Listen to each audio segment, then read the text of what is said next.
How did your morning begin today? Perhaps with a familiar ritual of a glass of water, a habit we've been told is the cornerstone of health. And it is. But what if I told you that how we perform this simple act can either set the stage for a day of vitality or quietly drain our energy? It's a subtle thought, isn't it? As we journey past our 60s, 70s, and beyond, our bodies begin to speak a different language, a quieter, more sensitive dialect. The robust systems that carried us through decades of hard work and adventure now ask for a gentler touch. This isn't about restriction, it's about wisdom. It's about tuning in to the profound intelligence of our own bodies. Today, we're not just talking about drinking water, we are exploring the art of the gentle awakening, a mindful approach to our first moments of the day that can redefine our health. We'll uncover 5 common morning missteps that many of us make unknowingly and transform them into pillars of strength for a truly vibrant life. Part 1. The thermal shock. Why your body cringes at cold water. Let's begin with the temperature. Imagine waking on a crisp, quiet morning. The world outside is still and peaceful. Inside, your body is in a similar state. Your internal systems have been in a low-power, restorative mode all night, healing tissues, consolidating memories, and conserving energy. Your heart rate is slow and steady. Your digestive tract is quiet. Now, picture pouring a glass of ice-cold water directly into this serene environment. For the body, it's the equivalent of a loud alarm bell blaring in a silent library. We call this a thermal shock. In our youth, a jolt of cold water might have felt invigorating, a quick and easy way to shake off the cobwebs. But our bodies after 60 are different. Our circulation isn't as robust. Our metabolism has slowed, and our ability to regulate internal temperature is more delicate. When that icy liquid hits your empty stomach, it causes an immediate contraction. The blood vessels in your stomach lining constrict, a defense mechanism to preserve core temperature. This constriction instantly hinders digestion. Instead of preparing the stomach to receive nutrients, it forces it to work overtime just to warm the water up to body temperature. This process diverts precious energy that you need for the morning ahead. Think of it like starting a classic car on a frosty day. You wouldn't just turn the key and roar onto the highway. You'd let the engine warm up gently. Your body deserves the same courtesy. For many seniors, this morning shock can manifest in ways we might dismiss as just a part of getting older. A sudden, sharp stomach cramp, a feeling of chilliness that lingers long after the water is gone. Some even experience a dizzy spell or a mild headache. This happens because the vagus nerve, a critical nerve that runs from the brain to the abdomen, can be overstimulated by the sudden cold, leading to a drop in heart rate and blood pressure. I remember speaking with a gentleman named Robert, a 78-year-old retired woodworker. He swore by his glass of ice water every morning for 40 years. But recently, he'd been plagued by morning indigestion and a persistent, uncomfortable bloating. He blamed his diet, his medications, everything but the water. On a whim, after our chat, he decided to switch to room temperature water, perhaps even slightly warm with a squeeze of lemon. The change, he told me, was like night and day. Within a week, the cramping ceased, the bloating subsided. His mornings became calm instead of chaotic. This isn't about banning cold water forever. It's about timing and context.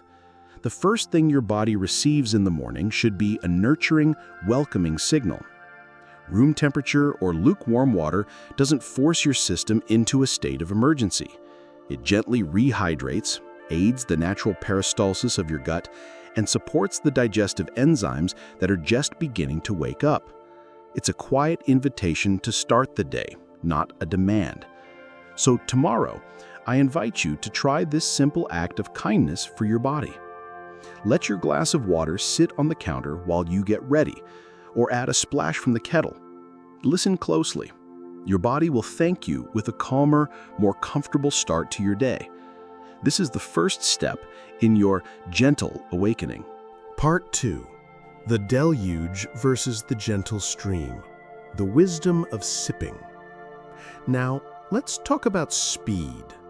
In our fast-paced world, we're often conditioned to do things efficiently, to get it over with.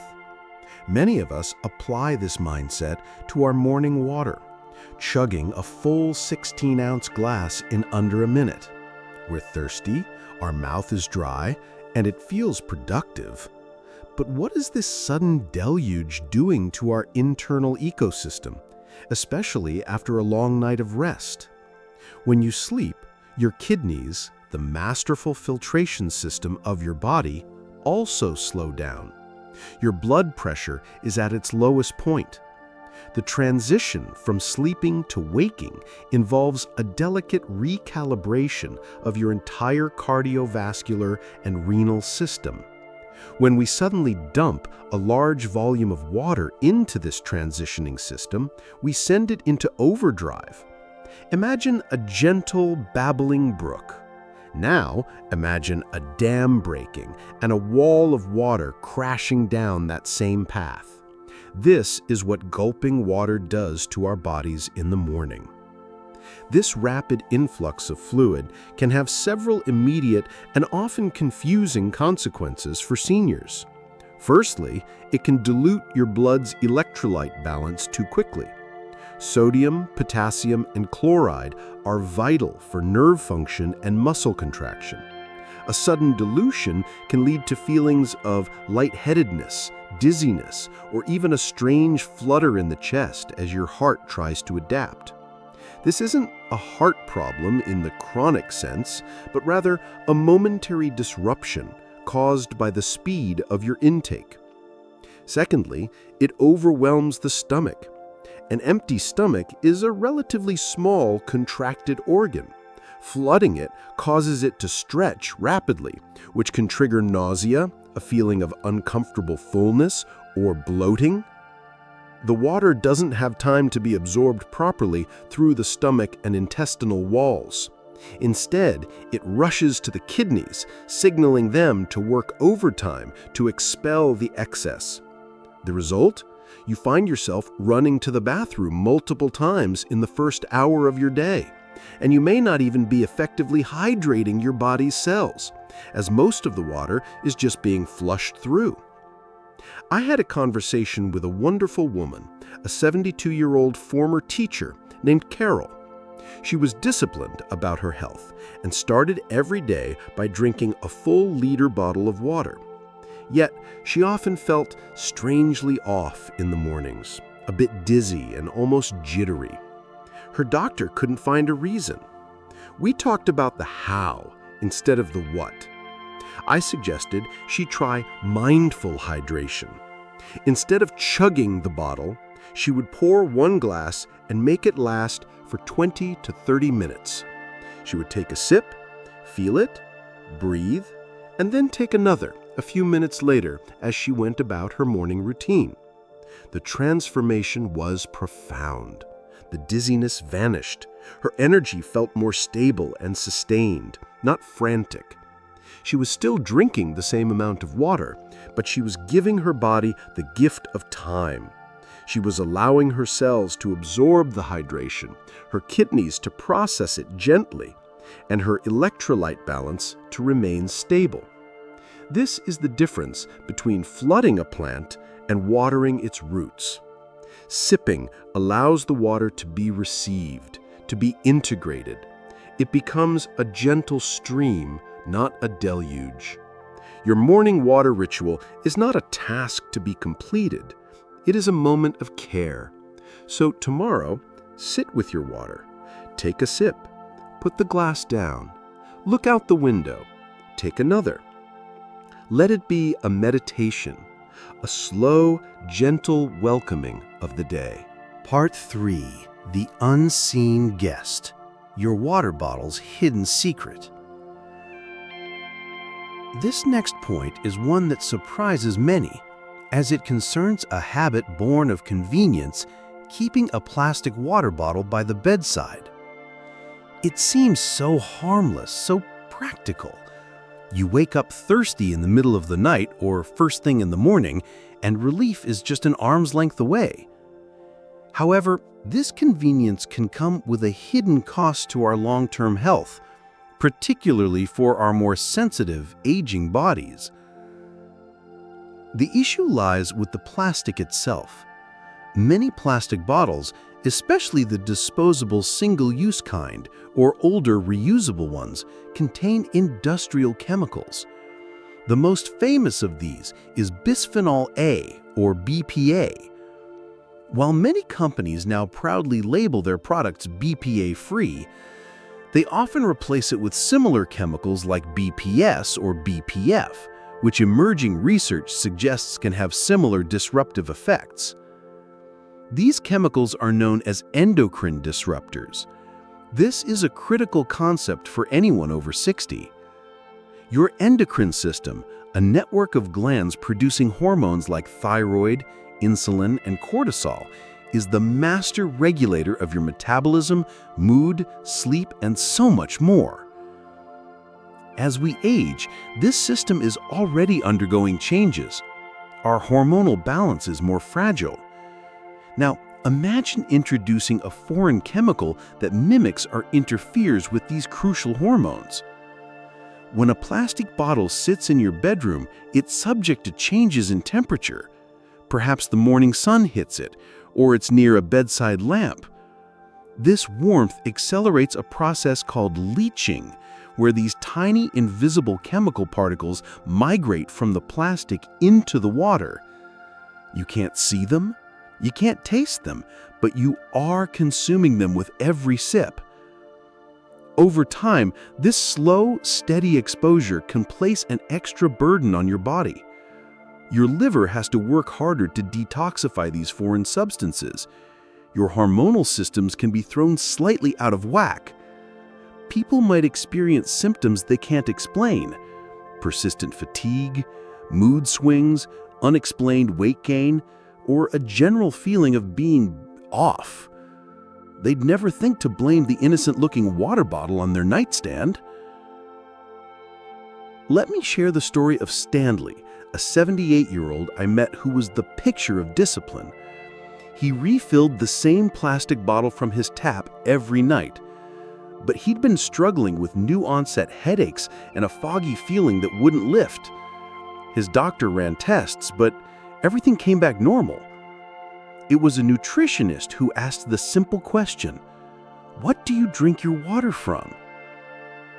He made one change. He swapped his plastic bottle for a simple glass jar with a lid. He would fill it with fresh water every evening. Within a month, his headaches became less frequent, and he reported feeling a mental clarity he hadn't had in months. The solution is wonderfully simple and elegant. Invest in a glass or stainless steel container for your water. These materials are inert. They do not leach chemicals into your water, regardless of temperature or time. Make it a part of your evening ritual to wash it and fill it with fresh water for the night and the morning ahead. This isn't about creating fear around plastics. It's about making a small, empowered choice to reduce your body's toxic load. By ensuring the water you drink is as pure as possible, you give your body and your delicate endocrine system one less battle to fight. It's a profound act of self-care that pays dividends in your long-term vitality. Part 4. The medication muddle. A delicate balancing act. For many of us, the morning begins with medication. A little pill for blood pressure, another for thyroid, perhaps one for cholesterol. The standard instruction is, take with a full glass of water. It's a directive we follow diligently, believing we are doing exactly the right thing. But the right thing is often more nuanced, especially when it comes to the delicate chemistry of our morning bodies. The timing, volume, and even the interaction with food can dramatically change how both the water and the medication affect us. Let's consider two common scenarios.